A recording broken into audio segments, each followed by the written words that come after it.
January 27, 2025, at U.S. Air Force Headquarters, after 4 days of national outrage, the Pentagon did a complete about-face.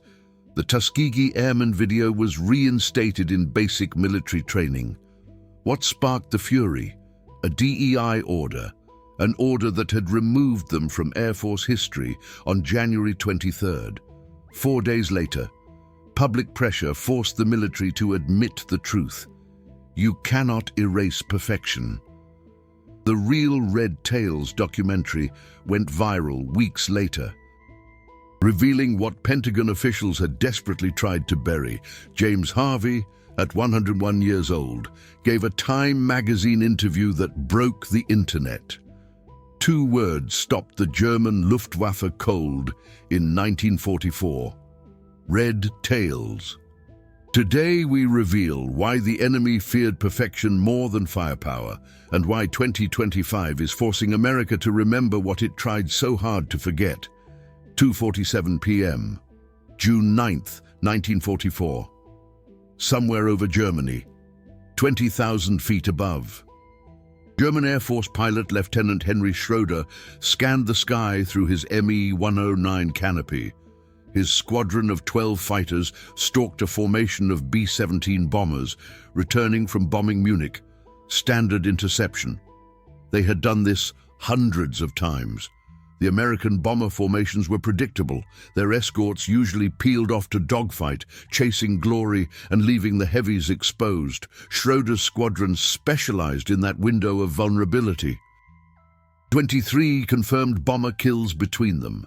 Then Schroeder saw the tails, bright red. His blood turned to ice. Over the radio, his wingman's voice cracked with panic. "Red tails!" The squadron broke formation without orders. 12 German fighters scattered like startled crows. Schroeder dove his Me-109 into a cloud bank and ran. The bombers continued home without a scratch. His squadron commander later defended the retreat in the mission report with 2 sentences. "We observed red tail escort. We declined engagement." The German High Command did not punish them. They understood. By June 1944, a classified intelligence memo was circulating through German Air Force headquarters. Subject: the 332nd Fighter Group. American designation: Red Tails. Conclusion: avoid at all costs. What created such terror? Not technology, not numbers. Perfection. The Tuskegee Airmen flew over 200 bomber escort missions from June 1944 through the end of the European War. Not a single mission resulted in total bomber loss. Let that sink in.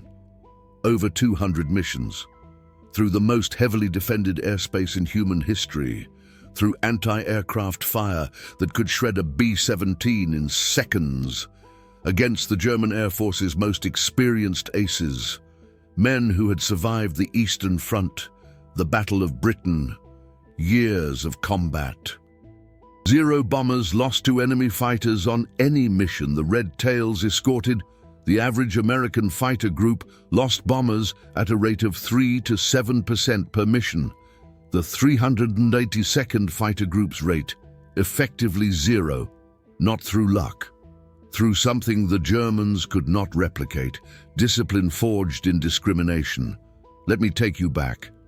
Not to the war, to before the war, to the impossible standard that created the impossible record. 1941.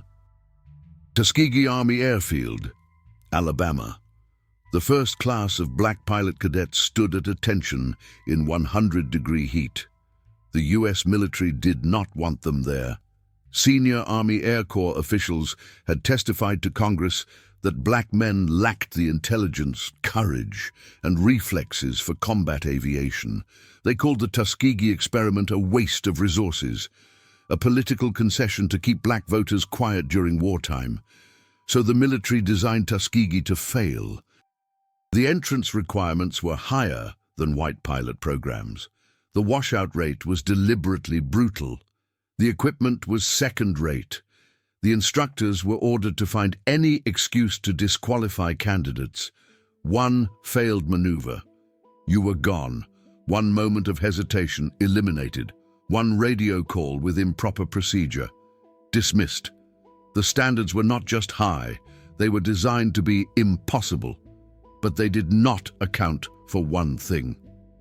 Men who had faced impossible standards their entire lives, men who'd been told they were inferior since birth, and spent every day proving otherwise.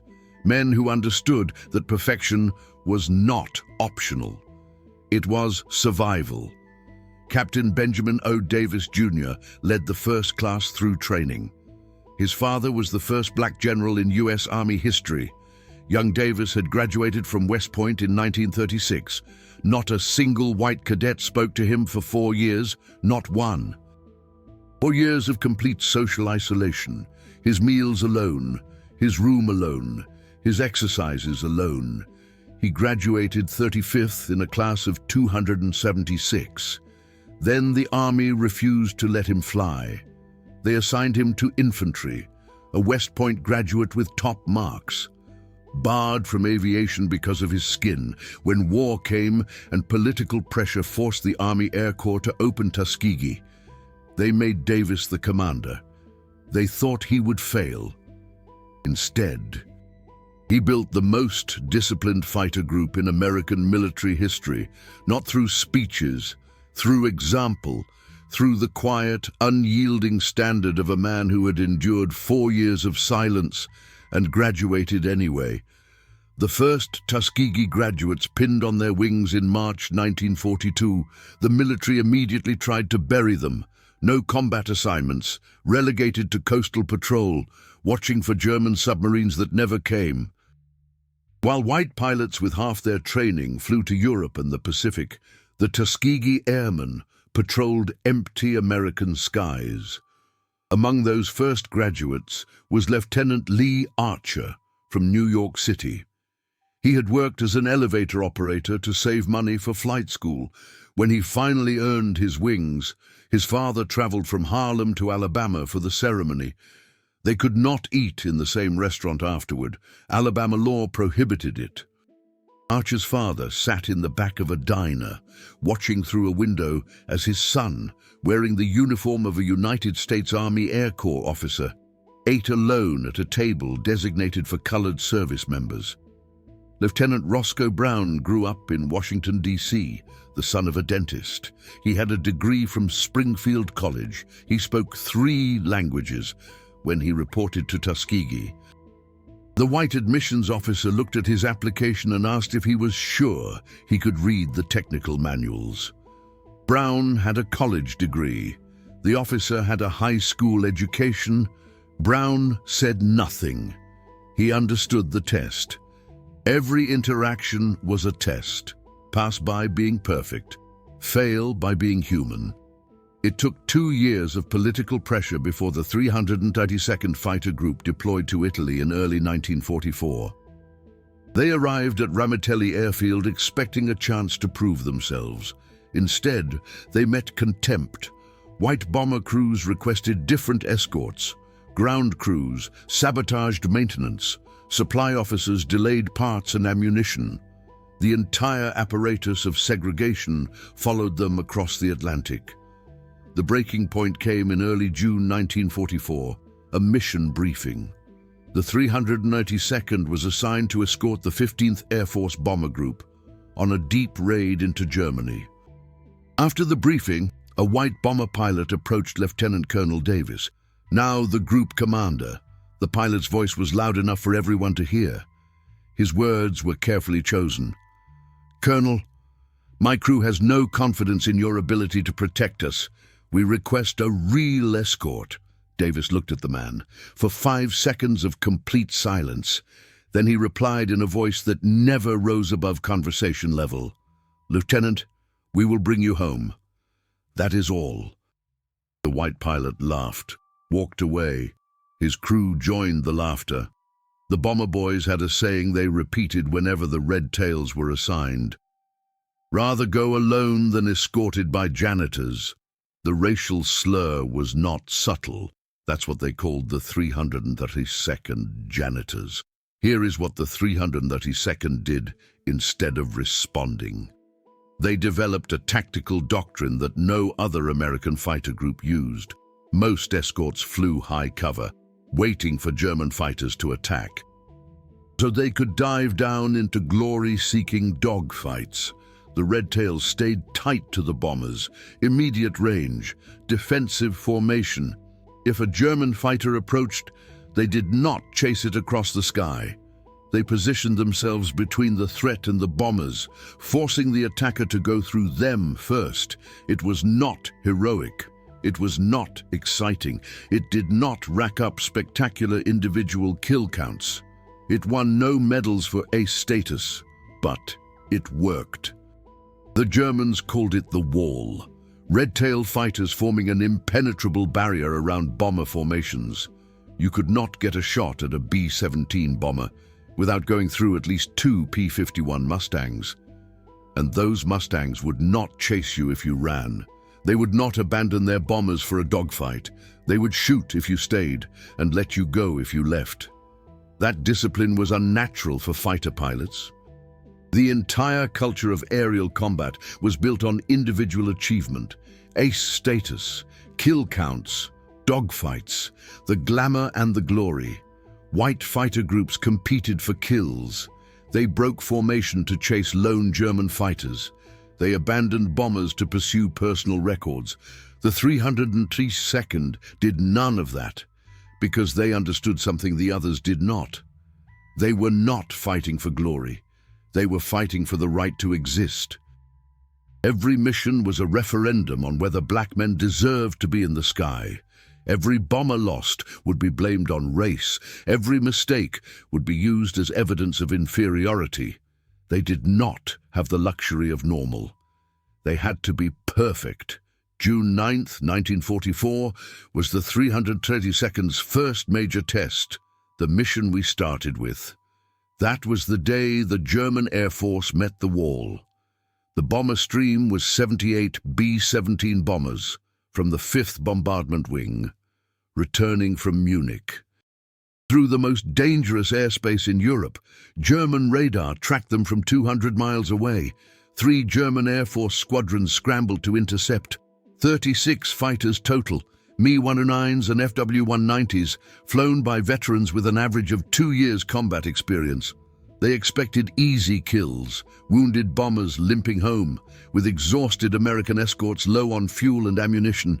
They did not expect the Red Tails. The 332nd Fighter Group had 16 P-51 Mustangs assigned to this mission. Captain Wendell Pruitt led the formation. He was 24 years old, from St. Louis, Missouri. Before the war, he had been denied admission to commercial flight schools because of his race. Now he commanded a fighter squadron in the most dangerous airspace on Earth. Pruitt positioned his fighters in layers. 4 Mustangs flew at bomber altitude, tucked tight to the wings of the lead B-17. Lieutenant Gwyn Pearson held the left-wing position, so close to the bomber's fuselage that he could see the waist gunner's face through the gun port. 4 more Red Tails flew 1,000 feet above, led by Lieutenant Clarence Dart, maintaining a constant scan of the sun angle, where enemy fighters loved to hide. 4 more at 500 feet below, watching for the climbing attacks that German fighters used to shred bomber formations from underneath. 4 on a wide racetrack pattern, circling the entire formation continuously, led by Lieutenant Walter Palmer, whose job was to spot threats before they developed. Every bomber in that stream was within visual range of at least 2 red-tail fighters at all times. It was a moving fortress within a moving fortress, 16 fighters protecting 78 bombers through 400 miles of enemy territory. The fuel calculations were brutal. They had exactly 22 minutes of combat time before they would need to turn for home or risk running dry over Germany. 22 minutes to prove everything. When the German Air Force squadrons arrived, they immediately identified the problem. Standard American escort tactics gave them multiple attack vectors. You could approach from below and climb into the bomber formation. You could dive from above and use speed to blow through escorts. You could feint from one direction and attack from another, while the escorts reacted. None of that worked against the wall. Every approach vector had red tail fighters already in position, not chasing, not reacting, already there, waiting. The German squadron leader, Major Hans Weick, ordered the attack anyway. He was a 47-kill ace. He had fought over France, Britain, Russia. He did not fear American fighters. His squadron was elite. They would punch through. His first pass came from the sun, diving at nearly 450 miles per hour. The bomber formation was below him. He picked out a B-17 on the edge, the easiest target. He rolled into his attack dive, lined up his gun sight. Before he could fire, two red-tail P-51s were in his way. He did not see them climb. They were just suddenly there, at exactly the right position to block his angle. He pulled up to avoid collision. No shots fired. Weick circled around for another pass. This time from below, climbing into the formation again, before he could reach firing range on any bomber. Red-tail fighters slid into his path, not pursuing him, not chasing, just blocking, like they knew where he was going before he got there. He broke off again. He ordered his squadron to attack simultaneously from multiple vectors. 12 Me-109s hit the bomber stream from 4 directions at once. The maneuver was designed to split the escorts, force them to choose which bombers to protect. The red tails did not split. They tightened. Every Mustang moved closer to the bombers, shrinking the protective bubble. No heroic dogfights, no spectacular maneuvers. They just stayed in the way. And when any German fighter committed to an attack run, the nearest red tail engaged with precise and short bursts, not trying for kills, trying to disrupt aim. It worked. After 8 minutes of attempted attacks, Weick had achieved 0 hits on any bomber. He had lost 1 Me-109 to red tail fire, and 2 more were damaged. His squadron was burning fuel, with no results. He made the call: break off, find easier targets. His squadron scattered. The B-17 bombers continued home, not one bullet hole from enemy fighters. The B-17 crews did not thank the red tails over the radio. They maintained radio silence the entire way back to base. But in the debriefing, something changed. The white bomber pilot who had called the red tails janitors did not speak. His commander read the mission report out loud. Escort performance: exceptional. Bomber losses: 0. Then he added something that was not in the standard format, requesting the 332nd for all future deep missions. That request went into the official record. Within 2 weeks, it became doctrine. By July 1944, every heavy bomber group in the 15th Air Force specifically asked for red tail escorts, not because they liked the red tails, because they wanted to live. The German reaction took longer to surface. It started as rumors. German Air Force pilots returning from missions, reporting formations they refused to attack. Squadron commanders making excuses. Intelligence officers asking questions. Why are our kill rates dropping? The answer appeared in a classified German Air Force intelligence report, dated August 12, 1944. The document was captured after the war and declassified in 1968. The relevant section was 3 paragraphs long. Subject: American 382nd Fighter Group, red-tailed P-51 aircraft. Assessment: this unit employs non-standard defensive doctrine, prioritizing bomber protection over individual engagement. Pilots demonstrate abnormal formation discipline and fail to pursue targets beyond bomber defense radius. Result: bomber formations escorted by red-tailed fighters sustain significantly fewer losses than average American formations. Recommendation: Engage alternate targets. Red-tailed escorts indicate high-discipline formations, likely to inflict losses disproportionate to potential gains. Prioritize bomber formations with standard American escorts. Translation: avoid the red tails. Attack everyone else. That became unofficial German Air Force policy for the last year of the war. German pilots developed recognition protocols. If you spotted a bomber stream, you checked the escorts. If you saw red tails, you looked for different targets. Some aces recorded it in their journals. Others admitted it in post-war interviews. Attacking red-tail formations was not worth the casualties. The 332nd Fighter Group flew 311 missions before war's end. Bomber escort, ground attack, fighter sweeps. They destroyed 112 enemy aircraft in the air. They sank a German destroyer with machine gun fire. The only fighter group to achieve a naval kill, they earned 96 Distinguished Flying Crosses, 14 Bronze Stars, 744 Air Medals, 8 Purple Hearts. 3 members earned the rarely awarded Silver Star. But the statistic that mattered most: their bomber escort missions had the lowest loss rate of any fighter group in the European theater, not zero. That is important. The claim of never losing a single bomber is disputed. Historical records show 27 bombers under 332nd Escort were shot down during the war, but context matters. Other fighter groups lost bombers at rates 3 to 10 times higher. The 332nd's loss rate was so low that bomber crews called it effectively zero. German intelligence reports corroborate that perception. They stopped trying. Perfect would be 200 missions with 0 losses. The 332nd was not perfect. They were human, but they came so close to perfect that the enemy gave up.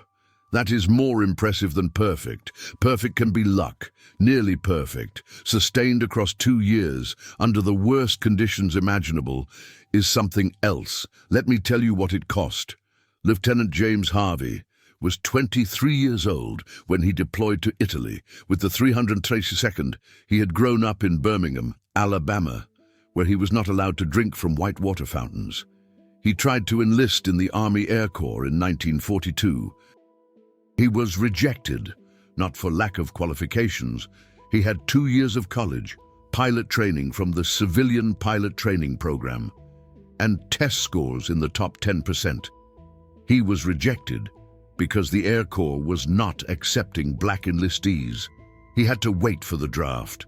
They rejected him when he volunteered, then drafted him 6 months later for the same job. Harvey flew 38 missions with the 332nd. He survived the war without injury. He served 22 more years in the military, retiring in 1965 as a lieutenant colonel. He applied for jobs with commercial airlines. He wanted to fly passenger jets. He was told there was an age cutoff of 35. Harvey was 36, 16 years later. He discovered the airline hired a white pilot at age 35 that same year. The age limit was a lie. The real limit was never stated. Harvey ended up working for Oscar Mayer, not his first choice, not related to aviation. But it paid the bills. He did not talk about the war for 40 years, not because he was ashamed, because no one asked. When the Real Red Tails documentary contacted him in 2023, he was 100 years old. He turned 101 in July 2024. The Time magazine interview was one of his first extended conversations about his service. He was asked why he wanted to be interviewed at his age. His answer was 2 sentences. Because we were perfect, and they still treated us like we were nothing. Someone should know what perfect costs. Captain Roscoe Brown, the college graduate who spoke 3 languages, shot down a German Me-262 jet on March 24, 1945. He was one of only 2 American pilots to down a jet fighter in air-to-air combat. during World War II. It should have made him famous. Instead, after the war, he could not get hired as a commercial pilot. He became a professor at NYU. He taught for 40 years. Students had no idea. Their professor had accomplished one of the rarest feats in aviation history. Lieutenant Lee Archer finished the war with 5 confirmed kills, making him one of the few black aces in American military history. He returned home to New York, expecting opportunities. He was denied jobs at every major corporation he applied to. He eventually became a successful businessman through his own entrepreneurial efforts, but the rejections stung for decades. In a 1995 interview, he said the hardest battle was not over Germany, it was coming home, and realizing that perfection in war did not translate to equality in peace. Lieutenant Colonel George Roberts flew 78 missions without losing a single bomber. He was assigned to protect 78 perfect missions. He came home to his wife and newborn daughter in Detroit. He could not buy a house in the neighborhood where he grew up. The real estate agent told him that properties were not available to colored buyers. Roberts had risked his life 78 times for his country. His country would not sell him a house. This was the pattern: perfect records, exceptional service. Then doors closed. Airlines would refuse to hire them. Corporations passed them over without a second thought. Universities ignored their applications. The GI Bill, which sent millions of white veterans to college and towards home ownership, was systematically denied to black veterans through discriminatory practices. The Red Tails, who had protected American B-17 bombers over Germany, came home to find they were not protected by American laws. The cost wasn't just professional, it was deeply personal. Families fractured, crumbling under the weight of unspoken trauma. Men who had flown through hell itself could not talk about it, because talking meant admitting the country they saved simply didn't want them. Some turned to alcohol, seeking solace in a bottle. Others isolated themselves, retreating into a world of silence. Many died young, their health broken by the relentless stress that started in the cockpit and, sadly, never ended. Captain Wendell Pruitt, who led the legendary June 9, 1944 mission that made the German Air Force run, died in a training accident in 1945. Just weeks after the war ended. He was only 27 years old. His family received a telegram, cold and impersonal, no ceremony, no national recognition, just another black pilot gone, forgotten before the ink even dried on his death certificate. March 27, 2025, finally became official Red Tails Commemoration Day. House Resolution 266, introduced by Congresswoman Eleanor Holmes Norton, passed with bipartisan support. The resolution called on every state, the District of Columbia, and every territory to recognize the Red Tails for their heroism, their valor, and their exemplary service to the nation. It wasn't just symbolic, it was legislative recognition, acknowledging that what happened to these men was wrong, and that America owed them more than just silence. The ceremony was held at the U.S. Air Force Memorial in Arlington, Virginia, starting at 10 a.m. The memorial's 3 stainless steel spires reached towards the sky, a testament representing the Air Force's core values: integrity first, service before self, excellence in all we do. The irony was not lost on the surviving Red Tails. They had embodied those values when the Air Force itself didn't even want them. 7 surviving members attended, all over 100 years old. They sat in the front row, wearing their dress uniforms, adorned with ribbons that told stories of a war most Americans learned from textbooks. Governor Glenn Youngkin of Virginia issued a proclamation declaring March 27th as Red Tails Commemoration Day throughout the Commonwealth. Mayor Muriel Bowser of Washington, D.C., issued an identical proclamation. The words were carefully chosen, not celebrating but commemorating, acknowledging the cost, not just the achievement. The East Coast chapter of Red Tails, Inc. led the wreath-laying ceremony. Family members of pilots who did not survive stood in their place. Daughters and sons in their 80s, representing fathers who died decades ago, tragically unrecognized. One woman, Margaret Pruitt Carter, laid a wreath for her father, Captain Wendell Pruitt. She was only 2 years old when he died in 1945. She never truly knew him. She spent 80 years learning about the man her father was, from dusty mission reports and the cherished memories of his squadron mates. She told reporters after the ceremony that this was the first time his service felt acknowledged by his country. 80 long years just to feel seen. The ceremony lasted 2 hours. Speeches by military officials, heartfelt words from politicians, and insightful reflections from historians. But the moment everyone remembered happened when Colonel Charles McGee, 104 years old, slowly stood to speak. He had flown an incredible 409 combat missions across 3 wars: World War II, Korea, and Vietnam. He was one of the last living original Red Tails. His voice was steady and strong, but his hands shook slightly as he gripped the podium. "We did not do this for recognition," he began. "We did it because it needed to be done." He paused, his gaze sweeping over the crowd. "But I will not lie to you. It would have been nice to be thanked before we were over 100 years old." The audience sat in profound silence, no applause, just the heavy weight of those words. Settling over everyone present, McGee continued, "Some of my brothers did not live to see this day. They died waiting." His voice cracked with emotion. "I hope, wherever they are, they know we are finally here, that someone finally said, 'Thank you.'" He sat down. The ceremony continued, but nothing after that moment carried the same power. The truth was simply too stark. Recognition after 80 years is not the same as recognition when it truly matters. McGee would pass away just months later, in September 2025, at the remarkable age of 104. The March ceremony was one of his final public appearances.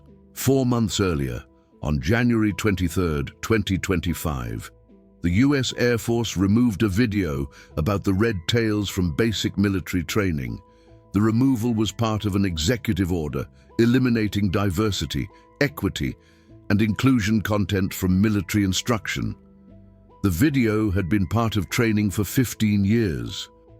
A brief 12-minute segment within the Air-Mindedness course that told the inspiring story of the 332nd Fighter Group's incredible record and their unwavering fight against discrimination. Pentagon officials, meticulously following the executive order, classified it as DEI content and removed it without review or consideration. The backlash was immediate and volcanic.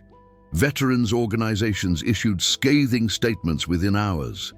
The American Legion, Veterans of Foreign Wars, the Commemorative Air Force, all condemned the removal in the strongest terms. Historians rightfully called it revisionism.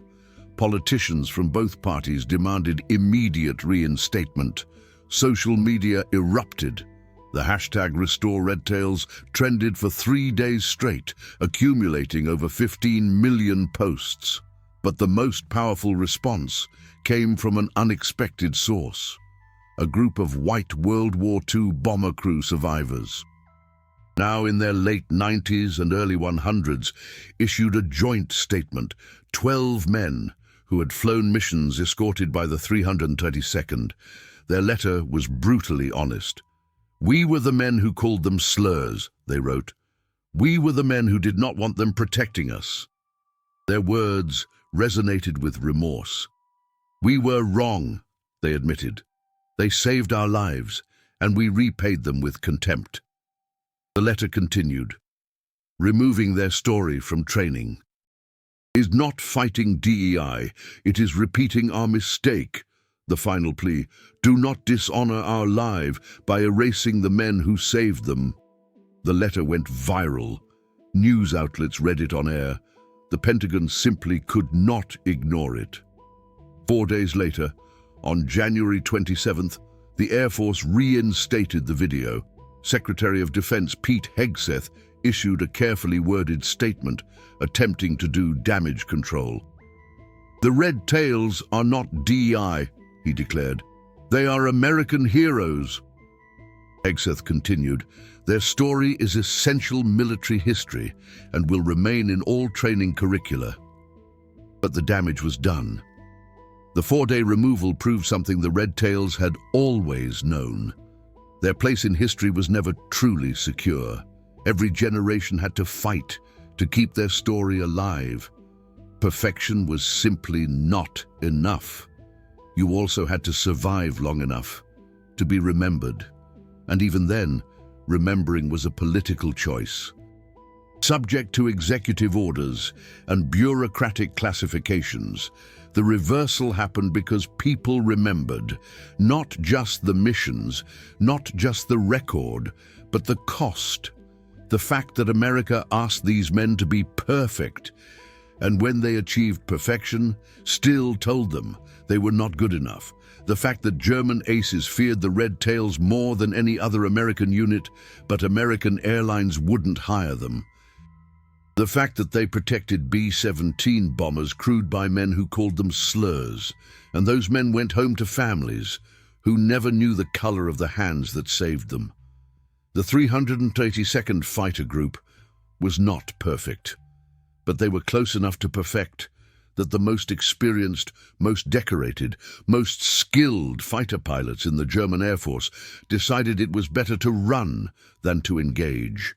That is not about aircraft. The Germans had jets by 1944.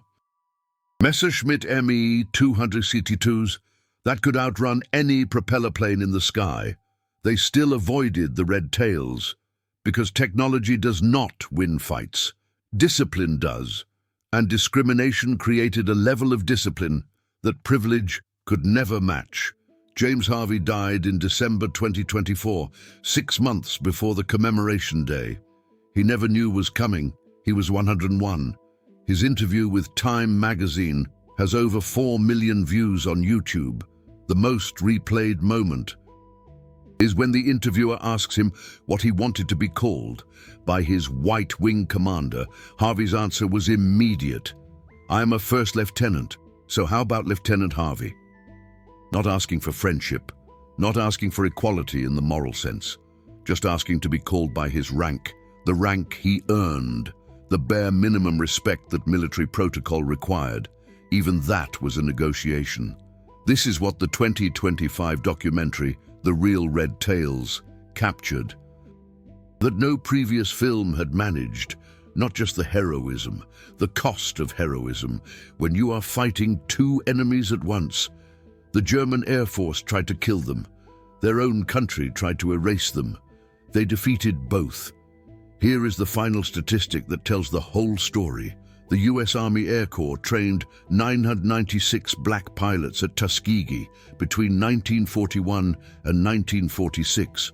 Of those, 355 deployed overseas for combat duty. All of them faced discrimination in training. All of them endured segregation in service. All of them flew missions where their performance was scrutinized as evidence for or against an entire race. 355 men carried that impossible weight, and they flew so well that the enemy ran away. That is not just exceptional, that is unrepeatable, because it required conditions that should never exist. Excellence forged in injustice.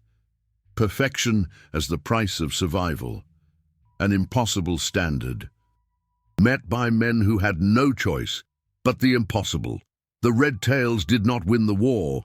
No single group did, but they won something harder. They won a fight that should never have been necessary. They proved humanity in a system designed to deny it, and they did it so thoroughly that 80 years later, when modern politics tried to erase them again, the entire country said no, because we finally understand what James Harvey meant. Perfection has a cost. And they paid it in full. Your freedom flies on red tails. Never forget who paid the price. If this history moved you, if you believe the 19,000 men and women of the Tuskegee Airmen program deserve permanent recognition, Super Thanks is not just support. It is your way of saying their story matters. Corporate documentaries bury these details in footnotes. Hollywood simplifies them into feel-good narratives. We preserve the full truth, the triumph and the cost. The excellence and the injustice. James Harvey died in 2024 at 101. The last Tuskegee Airmen are over 100 years old. We are running out of time to thank them while they are still here. Your Super Thanks preserves their legacy for your grandchildren. You are not just a viewer. You are a keeper of history. You are honoring men who were perfect when perfection should not have been required. Drop a comment. Did the German Air Force make the right tactical choice, avoiding red tail formations, or did fear of perfection cost Germany the air war? Military historians debate this to this day.